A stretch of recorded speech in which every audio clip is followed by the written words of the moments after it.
Hello friends! In this video, I'll show you how to remove the front headlight on a Toyota Estima quickly and easily.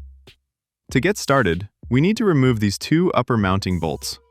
I recommend using a ratchet with the correct socket, as it makes the job much faster and more convenient. Once the two top bolts are removed, don't try to pull the headlight out yet. There is one more mounting bolt located underneath the bumper.